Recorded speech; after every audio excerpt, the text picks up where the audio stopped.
OKFM 101.7. Option on Crumble Pounds Media 43 minutes into 9. Adiache Biadu Media Live on OK 101.7 FM. So any na ye be bon komo. En komo ye be boy me pacho awofo parent ni ahwefo guardians a en kwada mo hwe wo mo. Ewie junior high school, senior high school akọ. Wa wunim fitu kwada na placement na sase. OKFM 101.7. Tadi awofo bi mato yankra. Aboya manye se munya hawo ba ku mienu miensa bi wo mu no. Ye bebo school placement no ho nkomo.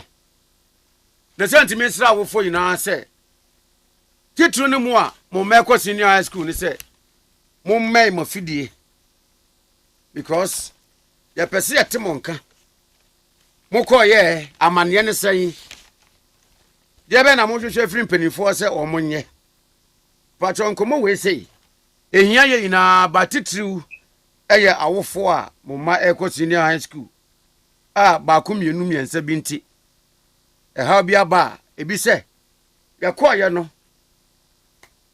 school na yema ebi se me ba kra nya school this and many more yema ho nkomo 9:44 mami fan komo ne sha se wo Mrs. Akosu agwabo aje so Mrs. Oh komo o de dabi on pese ye tie ni na ye bie me pese ye bie nkomo no so me pese ye bie nkomo no so na ye wa we ni mu so fo se na ye di placement no ho nkomo and in fact you were talking out of experience. Ana. Any so for kwaba na. We LPM ba ku biaba. Ka o so pasa kwaba o. Oh, na me person ka me koba. Okay, any kwabra. PM ba ku bi. Any other kwabra. Ku ni wi a. Na problem no. Absafo akasuma dunum na no ndu abo. Me say. So for we LPM na. Me wie but oh we dey na edi nkomo because so nim say education ho nkomo de ho hia etidi nkomo no we ameto am nkomo me dey say wo so no say no pay wa bomu ja saa oh kwa me dey me kan ni say daily guy daily guy me kan ni say omo anya bi no ye de nyame asese placement centers na omo tete no ebeboa parents no omo so omo tena obeye 6 weeks ya de papa ye bo omo ba so saa na emom no ye concern ni say period no mo say enkwadan report to school no too short because afa na akwada no omo yemfa so omo nya school afa na omo ba benya bie obekọ suma kwakwaje prospectus afa na abatan betoto niema etimuka so omo report on the 20th which is Monday unfair na say man dwene abatan no because niema kura enkwadan ni hia no school bia nso odi ehia school bia we na towi ye wode ye hye no weekend ye wode ye hye no school bia wone de enti eno pressure na elda abatan so no momma omo time na omo ntoto niema no obi wo ha ne ba obi wo nkran ne ba nya prempe afi no obekọ akwaje list aba na waba betoto na wo se Jordan report to school so na wa anya sensitive to their needs and say we ni how be account na ye wura Kwasi Kwarteng wa ha say no adom ye nya ya wo it we dey na we ya de srede ye be di kan bo mabaso efa omo anya bi no a mabọ mo homoden ama mate centers ahodo na mo soto wo mo out no abanta na goguo wo ma yanya report say obi obeba bia nso mo show mo yi omo handle obi wo ha na onya day school ba bia wote no na bia ade na kwakoto no ntimi nkomma yesi wo mo ye changes ni nyina nti ni nyina but I think say time na mo dia mo so mo report to school no ena ka mo ye hu bibi ma abatan no a ebeye ena final one say mudi date bansa na mudi placement abana next year de mama nya ne sa mama placement ne mmeranwi ansa na mahye mu date all right and your message ma memfa nkomotwetwe ne hyase e wo ho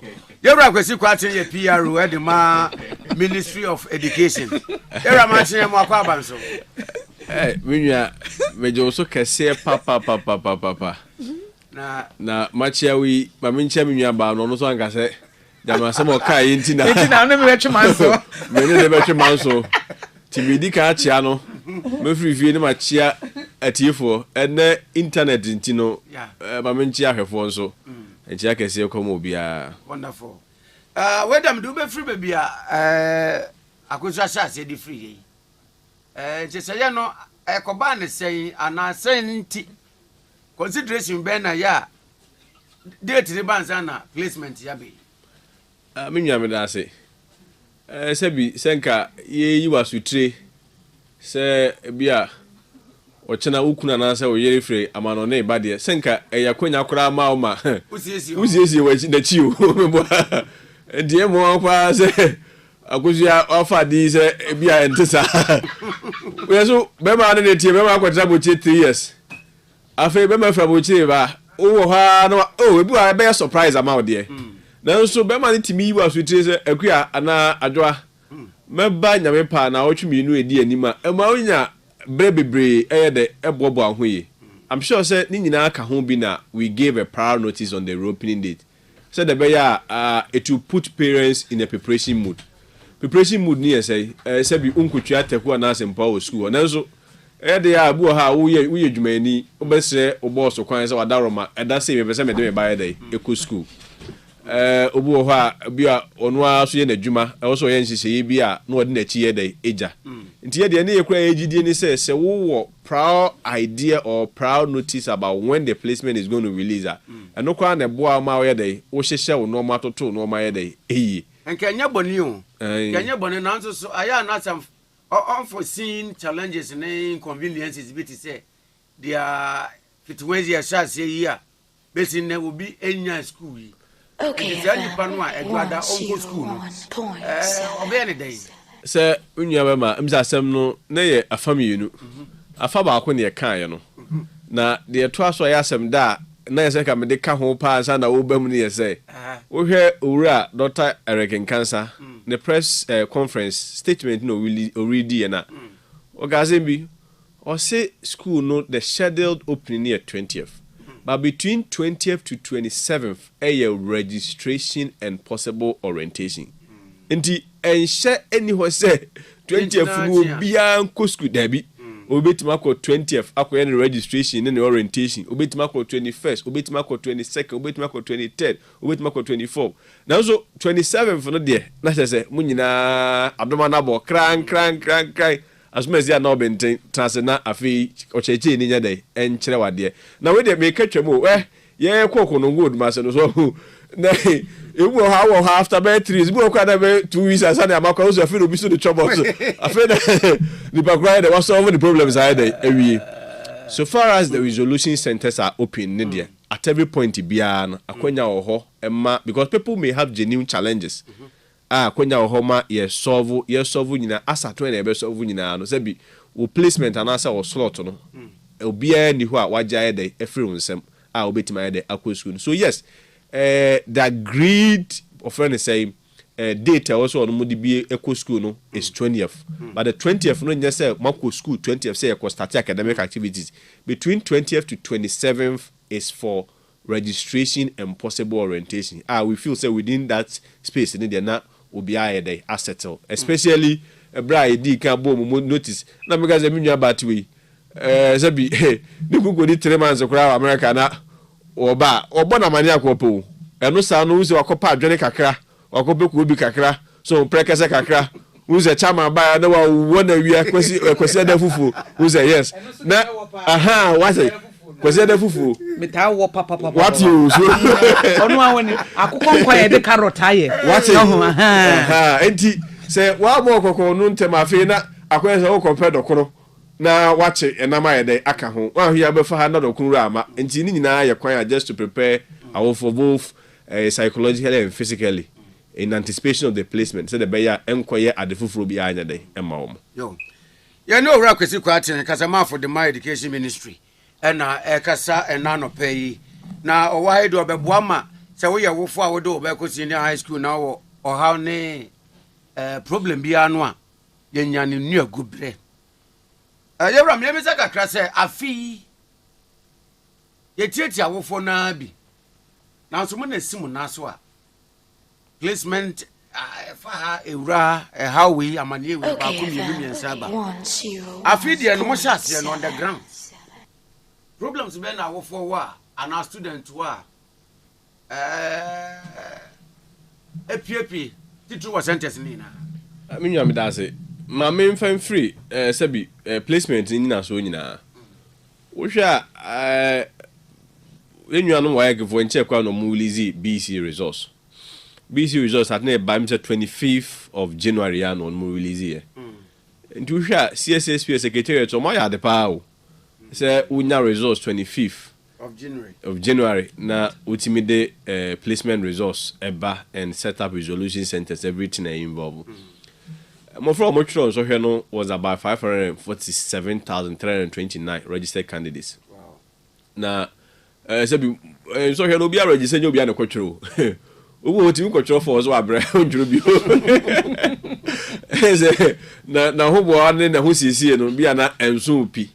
Ndi wo hwe won mo kwatro na obi so obetuma kire matra na nso obi ha tro de nso nya obi a na bi ane modern bo no betimi na ya de akonanim. The one more eligible for placement was around 538,399 candidates. One more they no more qualified to be placed. Now, what is the criteria for qualification? Criteria for qualification is say, yes, a FAP munina jinankonta ene akenkan ede eso, which is the English language and the mathematics.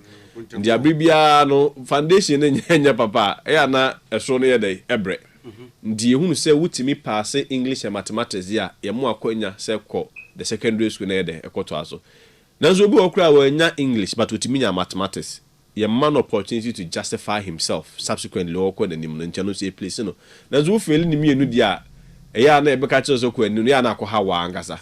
Afi wo take class one ye cha dia otworo ko fees kami eyo se bia football pitch so na mujina say ayo we nezu bebre enti anu na mu akonya se ko nesa akotworo BC ni bi also at the ministry's cost enti wo hwe won mo ye eligible for placement now you have 538,399 na ye wie ye fidie ne run ye me ka fidie na me ka ko si 22,005 no to say computerized school selection and placement system no na take effect or take over from the manual system and na ye wono dienya mofra no 372,780 omo no represent 69.24 of one more eligible for placement no omo dey place omo through the automatic system which is a share system of placement na ye will be a friend automatic placement ye will be a friend self placement ye will be a friend manual placement and a protocol no so why dey aba na mediative for me briefly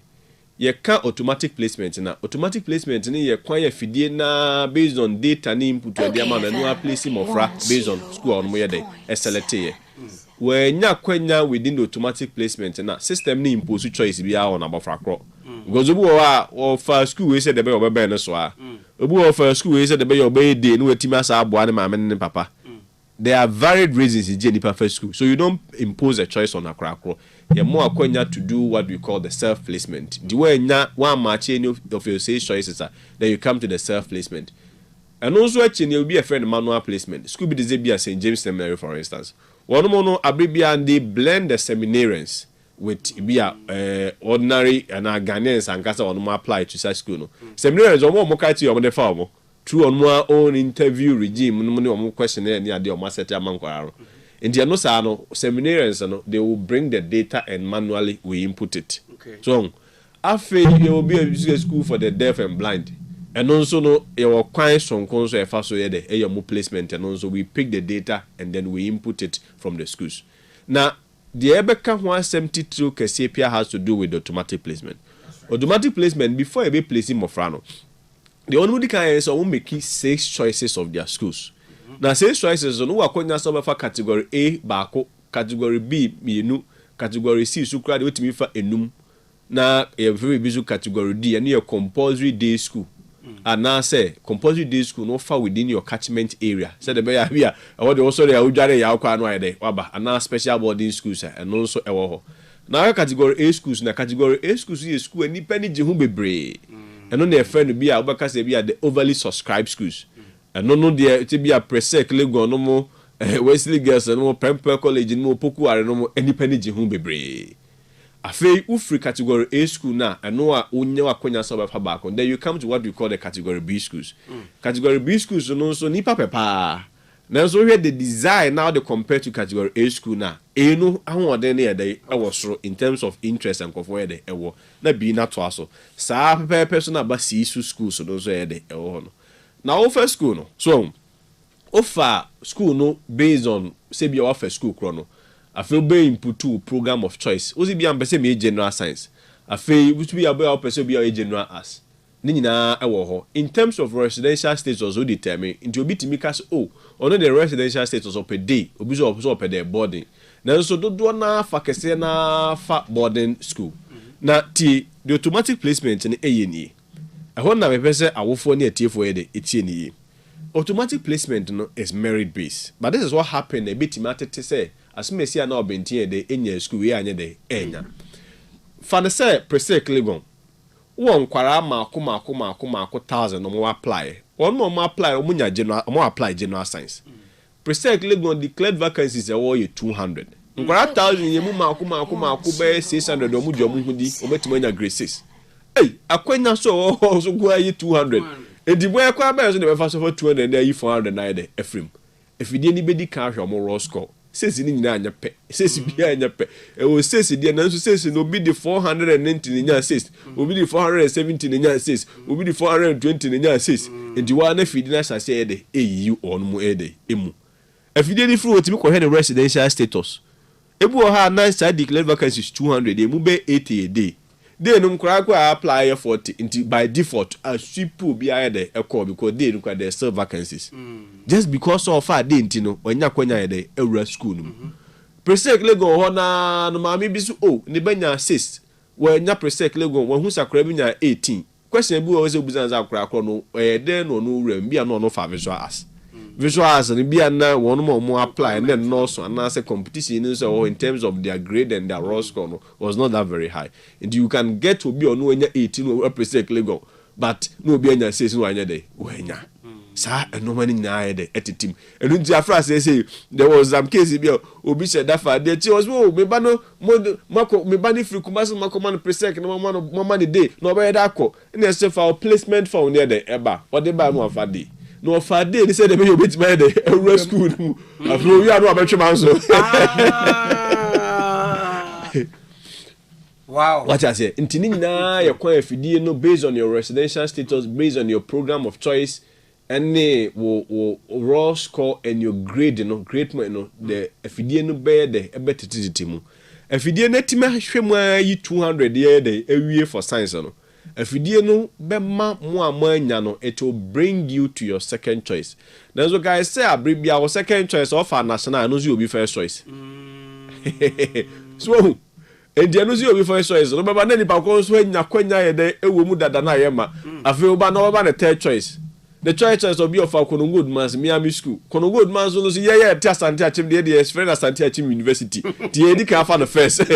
So, and also when they be a one car house when you're university, ma, they say Asante Achim University. Time I made rules on the school my day. I am a so I feel no about 4th, no about 5th. I feel when you about Hosono.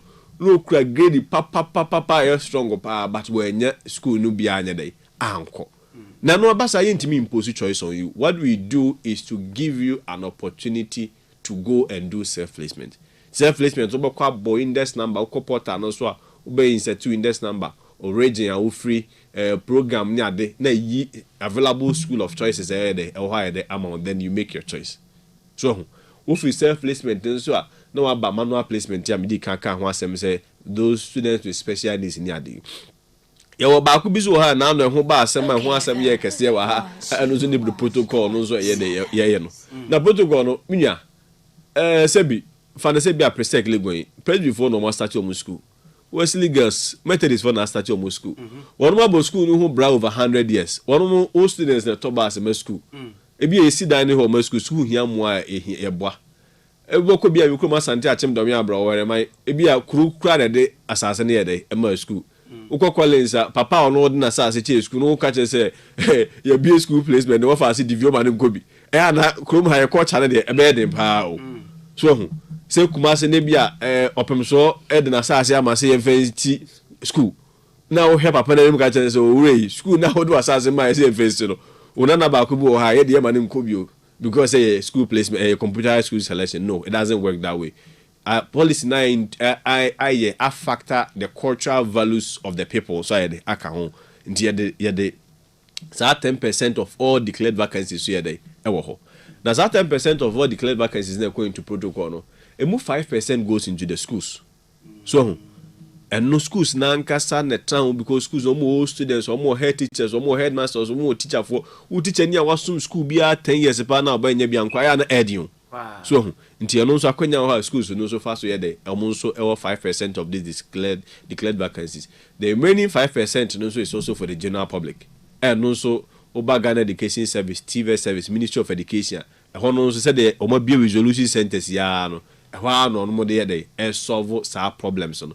Because last year for instance, you were correct or no on your school all right. But prior to placement, no accident in this akra no catch say chinchina if you didn't not to hint say be tamale no far school on faka free in kran hanko tamale ndi eno no nhye be ba ene nipa mekasa na bia yi na kotema e ho na ma ne papa ye de ewo no wetima ye de na anytime bia o matimi na ko school ye de ahwe no. That is also the protocol system. Enti wo hwe enkoma ye di a the automatic placement was able to place about 372,780 students. Beyond the automatic placement, and also one more kind, and no represent 69.24%. But there's some of the media outlets and the graphics Nibia report say placement by was 64% penny place. No, it is not true. Or compare this year placement to cry year within the automatic placement, which is around 69.24% now. A door to Sina Fras said then 66%. No. A be also self-placement, you know. Self-placement is 30.75%, representing in terms of nominal value 165,619. What they compare last year self-placement never was strong. Now yes, if you didn't man place be required in the automatic because that is around 33%. But unlike it, you know, this year no, the automatic placement is rather high and the self-placement is rather low. Because the more automatic placement no, not just anybody will break are being placed. Na self-placement here dey so. The self-placement no so why no so akwanya wha one more anya place and they can also go to the CSSPS portal on side there. I mean go and select the school choices here they available no mako. But me dey enkomo no eba huye ewie no.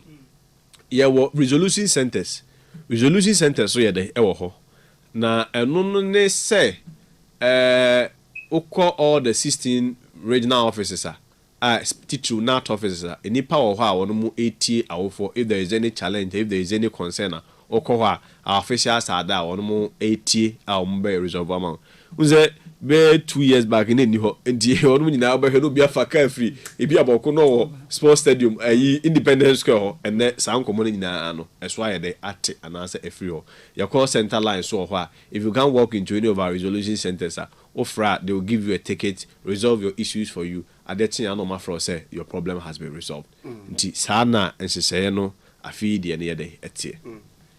Before my follow-up questions, one, what the baby order and the one am different lines na.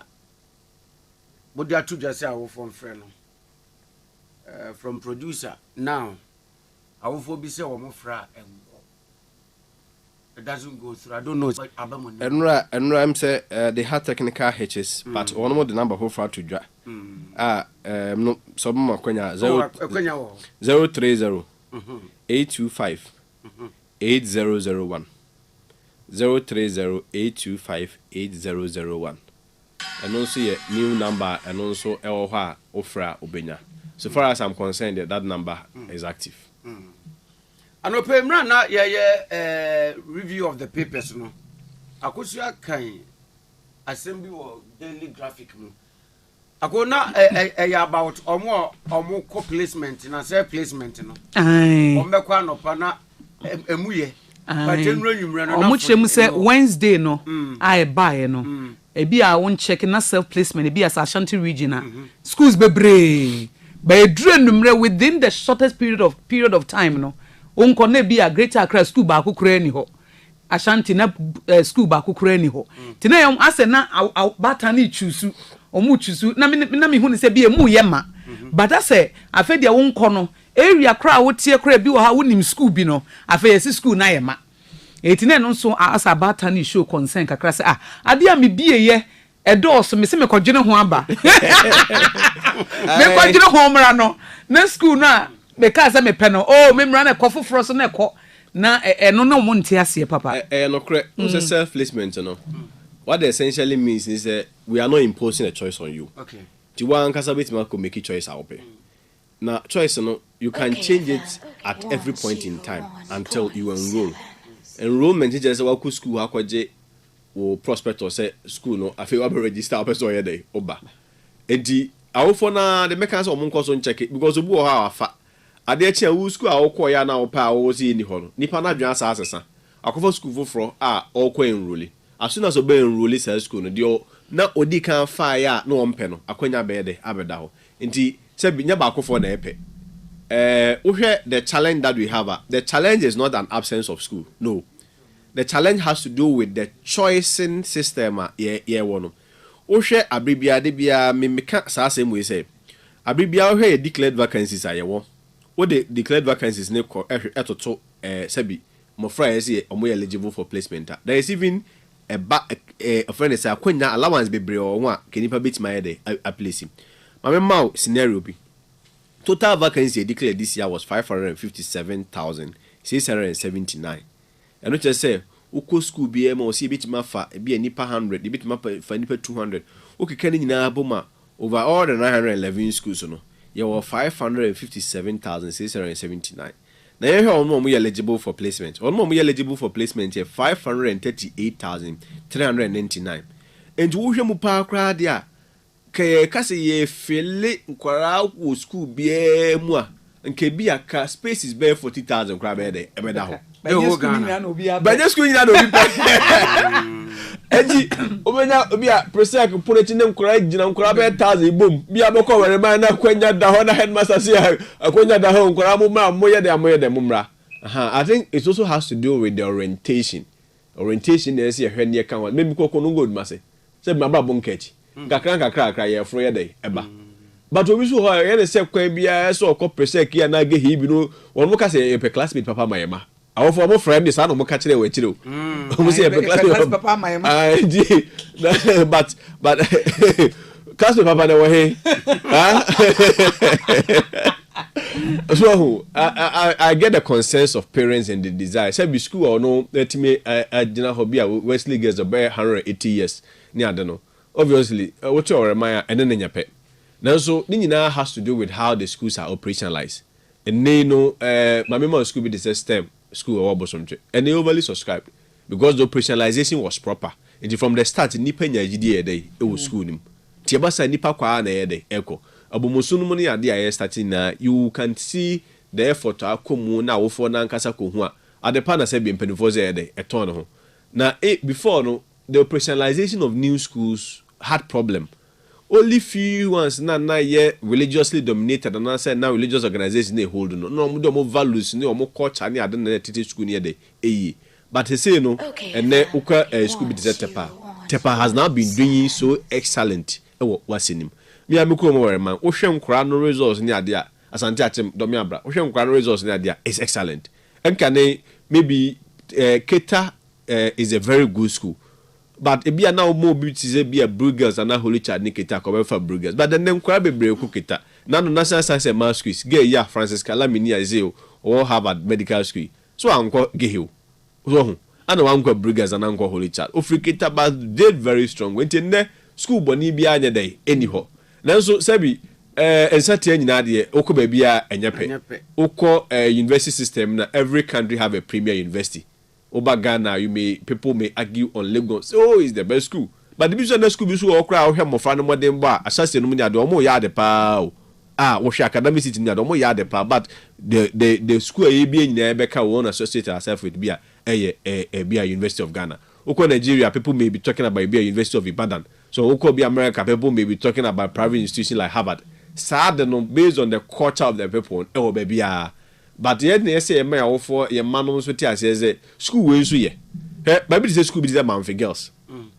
Then your school and independent be but now because of robotics no money artificial intelligence ne 3D imaging ne ade omo ye no omo de call competition wo the global market and international friend is a view no and then nipa bebree form man for girls so national and then nipa bebree form national agree and then nipa bebree form agree nti nkakra no say school bia so will get that aura surrounding the school be man kra bebree so na ba ku bia na ne ye hwie ni mu pa say yenya wa ye no bebo ho nkomo ye awofo bi mu allegation say schools na ya obekọ say ayema no eyankura na akomu ama ayema ni na yankura placement na do mo ko ye bia awofo no manage ye fa backdoor tuatua sika ena ma emuye ma at the expense of omo a qualify was enka through placement omunya this year minim se bia ya ju obi sika for in school no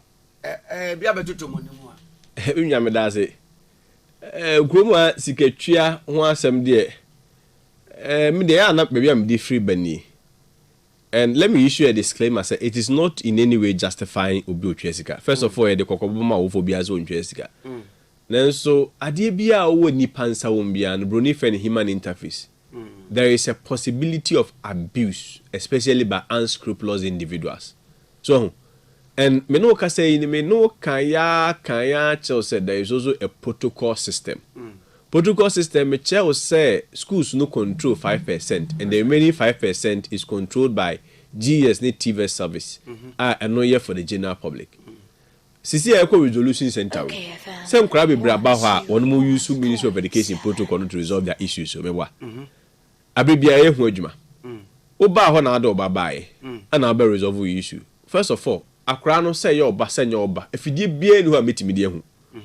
Efidie bia nu ha mehu se wa adwen mu no wagiteku anaye de simple. So ko hu minister so minister me baby obo no more than pa onya grade 9. Akra no ye very sharp when nye ni of his school. Nti minister wadaroma ka betimi na ko gi ha ka beboa me. Minister betima hwe wanim ferie ni ufugu kama ehyewi ana betima hwe menwan aka che se na tade fefe hye no ba warefo ne ka wakama ya otu awarefo ne ye nyina yefo ehwebi ka che se maame ya otufuo ya ye nyina he disua esiesi aware mu ntem maame betima kwa gisika esu bia na maame bia na baje o ebisu kura na onye ne nipa ode bre na tani ntu ogoro woman goro woman no se kwasi wo so kam se o mi de ahode ni ho ye nkofre lawyer damra ye de dani ba no ya tell dani nsu ntu ogoro boy dani nsu atani ntu minister ntu ogoro ana de o chef from na nkasa je ne teku na asempo na ode ayede ahye no sa no mani na ebetima ayede esi. That is why we always caution people say one more should desist from payment of monies. Of course internally there na ze mote ne account report to be ho asem ne ade ne I mean her own internal mechanisms. That one I can assure you it has been very strengthened. Internal controls be ohobia it has been very strengthened. So be say Ministry of Education so nye for many robots na adwuma ho. There are people who can think, there are people who can also maneuver the system. But system bia nipa bia ni ho if you don't build strong systems and institutions na no so pretty failure only adia onye a normal entry.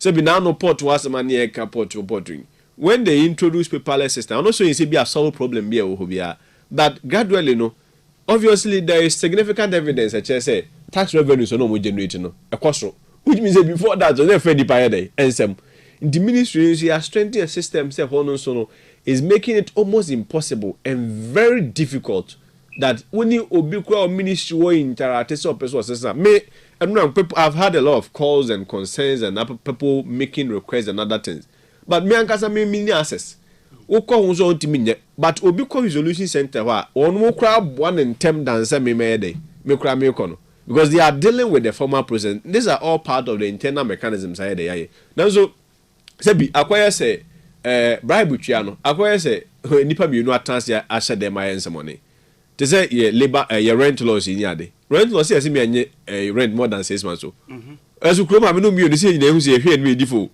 ya eni fie bi he twa 2 years ebi tu twa 3 na nya sempa na beba ha na baba ka say if you re mi twa teku na sempa na ye dey e ma no nya sempa na beba nti say na schools no asema ye kan say nkofo protocol. Yes, the protocol is there unless of course as a country we decide say on a matter of policy ye twa protocol ye dey emu Other than that, say me no me no question them. Say for any ferry yeko and I say oh yen go through the system. Yen ko se bibi and yen ko. They say last year cry me zo nya accident. Na so so pass all the cry ba na asesa cry no school ama. Who na bejo is why this ka. So hu enti enipa me no question them adi nsemone no. Enye backfire pa de backfire ba who say we treat ko na sempo a. E na be dey say we work as we treat ko na sempo a de amobi. That's why we keep cautioning parents say so it's kind of when dwe obi nye. Me boa. When dwe obi je.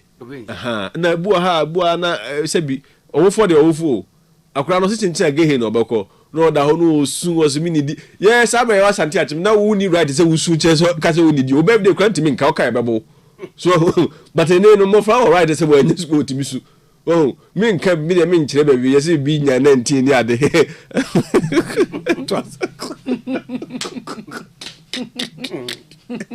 as we be school obege hako na zakura obege hako na zakura usungu ma me so ha no bi ka so be bua na hia ma me da me ti akotam 10,000 ru akoko e bi ada yi bi so ada nyi e bi mu allege say jama Ministry of Education and Education Service cut off point be intina ama and they register quite a number of enkra wo munyanya placement. One more meka say bia no ente enhyehyɛ na ase. Didn't say me say one more ente enhyehyɛ na ase no. Who 557,679 declared vacancies akwanya wo. I'm afraid I see a post to me 538,399. If place will be a crana, there will still be spaces I will see a didn't pay the FL. I ain't just any part of wine the MFL. And where is the argument of cutoff? You hear a placement system now. It works based on declared vacancies. Achimota declared vacancies of 200. What do you mean place more than 200 students there? Oh, place no more that no more dining hall bay. That's a chef over na kwacha made. Those are the realities. Because uja obia so obia amfa de ope no amfa say ampa obia afa de ope nanso nye based on merit, nye based on your performance, nye based on your choices that you made. One we are Ghana ha no. See starting placement but ye be posum kura ne nyina half me man nyina so mo ko prestake level. Na e man nyina nko gehe. And I'm telling you for a fact. It has nothing to do with say ebia cut off be. It has more to do with the declared vacancies at the various institutions, just opposing that with the variables such as your residential status, your residential choice, your program choice. So, Anna, a school grangas out here, or fire. And he and not be a church, must say, winkwa, and when Yanun just will be a room. Now, Quenya, Quenya, or Homo will be a bezel or Kuskubia. I remember Sabia and Garabia Mugodi, the president at Tama, a punish or more. Say, you be as I take your right to education, and I'm so dead. Nasan, I buy school guana, your medication. Well, what is talk private? So the options are there. The larger problem had to do with people not wanting that option. What I say, because they have the liberty to make choices, not because they cut off Biao. Auntie, when they are Koina, will be say. Afibi bedua ma yebeka se yankura yi ko senior high school a yebeye placement a problem bia emma would we ever get there? Me kura say kura me say problem bia ni ho. What is there are concerns, legitimate concerns. You may not necessarily have a perfect system. All right. But at least you look at an efficient system. I am a good resource. It didn't na make asa.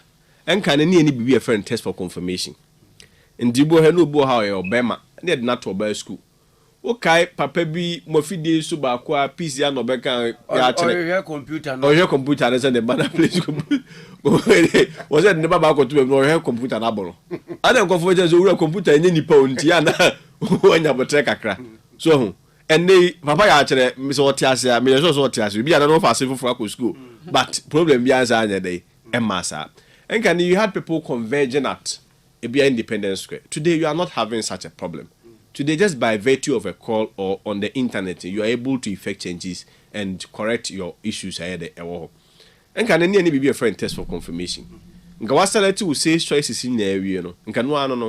But we envisage the possibility of clerical errors, administrative errors, errors a bi kura wa na yɛ de wo committee nanso ni nyina na fi die say of it last year the doctor has said to the ban say we text you back information ni nyina then you validate or you confirm before CSSPS for na the proceed no my the aye.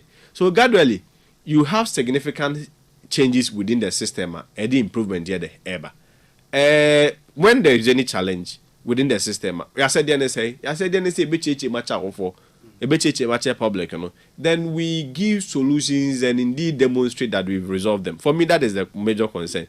Now say assurance say problem maybe money sad anybody na way so the system no anybody a program no internet anyway but now we rely on the telcos no born one now so placement has been released I feel grab traffic jam and quiet is quite and for me I can assure of our commitment to still maintain and improve on our system and strengthen our system.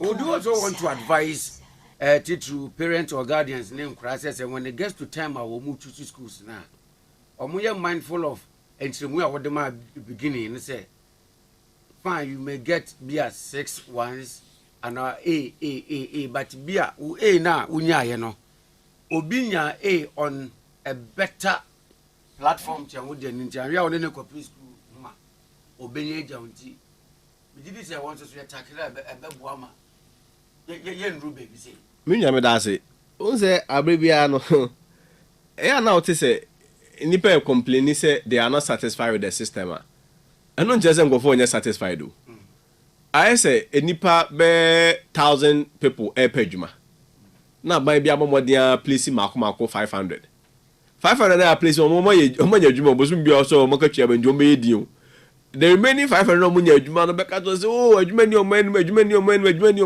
and not just adwuma no obi ba on creative but for them they've not been satisfied or they've not been served John don't be make those complaints. Same applies to CSSPS no. The fact that you may hear people be on more macrotisms no concerns which I feel they are valid and legitimate in just the system no so for it has not worked for them. Oh there most at times no last year for instance on only few occasions aside that no one more munya between 6 to 12 and had their first 3 choices. Njobu ha on more yo ye ba nya school we anya say no people are genuinely if you want to compare one more resource no with others omanya na one more no awon dey the ebro so. What I say it's just how to do with say be and the choice no wanya the when and no say they natural say o ko jo wasi na ko fa pressure kilo go na e chi am father do go to school be amudi here so we are who but it rests on also parents to help on more frano in the selection process. Edu parents may not necessarily care. Be bra ofo be bro edu ha mo care. Nja kra no na dan for fagehi ono so fagehi. Na one in the class we di first, we di 32nd. Oh, fagehi how ko fa bi. Hey. So one could drop out. So what is also needed the pe because also a down for binji no tension of fa bi. Nti e ba na ba akoda 29 na ba kwanya graces a. Oso if you na am me first choice. If you didn't do fa ma because what they bono and that is the as say na maintain by ye no. And so those are normal. We have to and I mean subsequent years for last year and the previous years no always be an one more year and so when you cry and selection aba so that it gives you an idea about your own performance. As you ha na go voji die it is snap aba was so to come be ozo edem if you nim gidi if you dey have performance if you dey have merit if you dey have equity side if you dey to do the placement the better no pay wadaje no bra wanyane atwetwe nkomo menim se o wasem bi odi bejaye ya. Oh, asema me debe ma ye on the issue of kokobono on payment of money sinyad no. So over and that finally has to do with time on more kono. There is no rush. At least between 20th to 27th, the registration and orientation process can go on. And people can just take advantage of it. And yet chance 20th na do one new 20th you lost your placement. No. Oh here crown now within 6 weeks here. For resolution centers in practically what it means is that people may still be trooping in if it is a 4 for the 5th you can solve a problem. I can't say the back go school. Obako papa. And yes, the ideal situation will be there, but the real situation will give room for allowances and adjustment. I mean, we are not treating parents that there should be any cause of alarm. Bia. Ono munya bota, ono mama wenye schools ni bia. Bia benye school akonya omo bia. Wonderful. Mrs. We ano. Abata kuma beto. Abeto mu yem. Mo ya de se mo de ne ba ye nso. Na obe ansa abata nyina questions ama o makoma ato mo yem. Wonderful. And see, we are student and now we are parent now we tie na o problem bia no a. Era Kwasi Kwarteng my number 0308 258 001 0308 258 001. Era Kwasi Kwarteng bedo ase anope. Me so me da se pa. I was for bringing the time to 28 minutes into 10. Adiachi be live on OK101.7 FM so any OKFM 101.7.